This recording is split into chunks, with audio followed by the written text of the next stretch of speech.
Amin. Puji Tuhan, Bapak Ibu terkasih. Di sini saya sebagai kepala sekolah, saya sebagai pribadi, bukan sebagai seorang pendeta, tapi kita sama-sama belajar ya Bapak Ibu ya. Iya.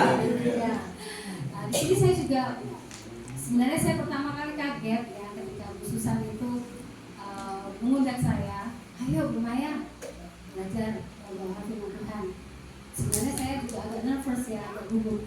Namun sebelumnya saya puji Tuhan, ada basic juga. Saya pelayanan selama ini sebagai guru sekolah minggu juga, Bapak Ibu. Sehingga ya ada bekal lah ya, ada bekal bagaimana mencari firman kepada Bapak Ibu semua. Walaupun sebelumnya porsinya anak-anak, tapi di samping itu saya juga di gereja Betani sebagai gembala FR, gembala sel ya. Jadi ini puji Tuhan, bekal yang Tuhan berikan kepada saya. Baik, mari kita segera memulai. Adapun tema yang akan saya sharingkan bersama pada sore hari ini adalah tenang di badai. Bapak Ibu, firman yang kita ambil sore hari ini saya ambil Markus 4 ayat 35 sampai 41. Saya akan bacakan firman-Nya. Pada hari itu, waktu hari sudah petang, Yesus berkata kepada mereka, marilah kita bertolak ke seberang. Ayat yang ke-6. Mereka meninggalkan orang banyak itu lalu bertolak dan membawa Yesus beserta dengan mereka dalam perahu di mana Yesus telah duduk, dan perahu-perahu lain juga menyertai Dia. Ayat yang ke-37.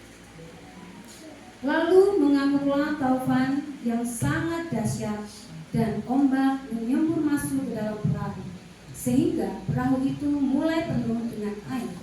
Ayat yang ke-38. Pada waktu itu Yesus sedang tidur di buritan di sebuah tilam. Maka murid-muridnya membangunkan Dia dan berkata kepadanya, Guru, engkau tidak peduli kalau kita binasa? Ayat yang ke-39. Ia membangun, menghadik angin itu dan berkata kepada danau, diam, tenanglah. Lalu angin itu reda dan danau itu menjadi teduh sekali. Ayat 40. Lalu ia berkata kepada mereka, mengapa kamu begitu takut? Mengapa kamu tidak percaya? Ayat yang 41. Mereka menjadi sangat takut dan berkata seorang kepada yang lain, siapa gerangan orang ini sehingga danau dan danau taat kepadanya? Amin untuk firman Tuhan kita pada sore hari ini. Bapak Ibu terkasih, hari-hari gini bisa dikatakan bukan hari yang baik-baik saja. Tetapi satu hal yang Tuhan mau ingatkan kepada kita. Tuhan berkata, tenang, jangan takut. Itu pesan Tuhan, ini bukan kata saya, tetapi Tuhan sendiri yang berkata. Seperti ada sebuah ilustrasi, Bapak Ibu tahu semua ya, kalau burung elang itu ketika ada badai, itu dia bukan semakin mencari tempat aman, tetapi dia semakin naik ke atas, terbang tinggi. Terus naik, bahkan dia melampaui dari badai tersebut, berada di atas awan, sehingga dia tetap kuat. Maka dari itu, kenapa elang itu tergolong hewan yang sangat kuat dengan mengepakkan sayapnya, dia semakin kuat. Demikian juga Bapak Ibu terkasih, Tuhan mau kita seperti itu. Ada badai, Tuhan berkata, jangan takut, tetaplah tenang. Seperti ada pujian berkata, di saat badai bergelora, ku akan terbang bersamamu. Bapa kerajaan atas semesta, bukan kau Di saat badai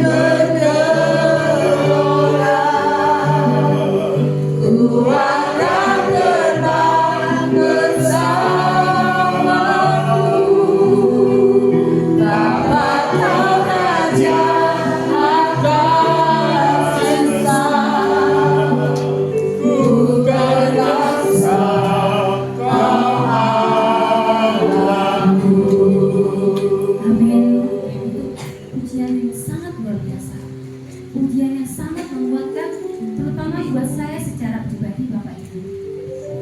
Bapak Ibu terkasih, ketika kita menghadapi ujian, menghadapi banyak badai, jangan pernah kita menyerah. Ayo kita semakin dekat sama Tuhan. Kenapa sih kita itu harus tetap tenang di tengah badai? Di sini kita akan lihat bersama apa yang pertama. Pertama, Bapak Ibu, sesuai dengan firman kita hari ini, Yesus itu ada di dalam perahu bersama dengan kita. Ada amin Bapak Ibu? Amin. Jadi di saat badai melanda kita, ya seperti murid-murid tadi, pada panik semua, ketakutan.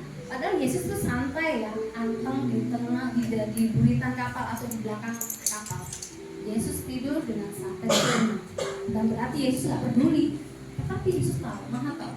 Yesus sebenarnya ingin menguji murid-murid tersebut, apakah mereka punya iman, apakah mereka teguh, berharap, percaya kepada Tuhan.